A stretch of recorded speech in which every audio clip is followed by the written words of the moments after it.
बात थी जुलाई 1888 in Whitechapel district London. ये सब कुछ बढ़िया चल रहा था सब ना। यहाँ पे कोई क्रिमिनल केस होते थे, बहुत ही ज़्यादा कम थे ना के बराबर वहाँ पे क्रिमिनल थे।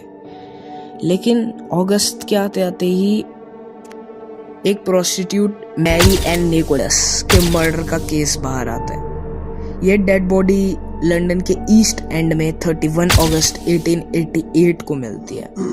पूरा वाइट चैपल डर जाता है, क्योंकि मतलब जैसे मैंने तुमको पहले भी बताया था कि क्रिमिनल केसेस बहुत ज़्यादा कम होते थे, लेकिन ये बहुत ही ज़्यादा नई चीज़ थी, एक वो भी सीधा मर्डर। तो दैट्स व्हाई पूरा वाइट चैपल डर गया था। वो सिंपली उसका मारने का मेथड ये था कि वो अपने विक्टिम के थ्रोट को काटता था।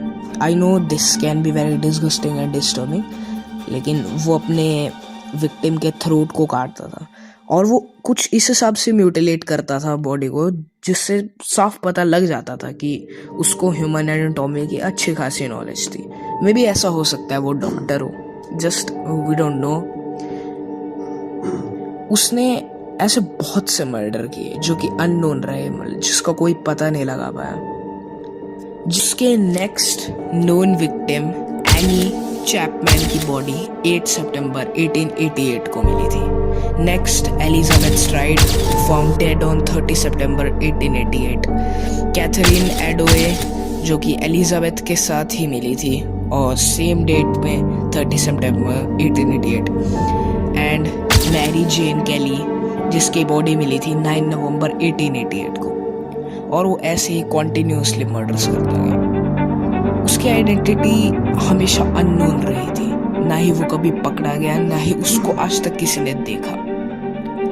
बीच में अभी फॉरेंसिक साइंटिस्ट ने बोला था कि जेनेटिक टेस्ट्स के बेसिस पर आरोन कोमिन्स्की, एक 23 इयर्स ओल्ड पोलिश बार्बर जो कि पोलैंड में रहता था, पोलिश बार्बर मतलब, is most likely suspect for Jack.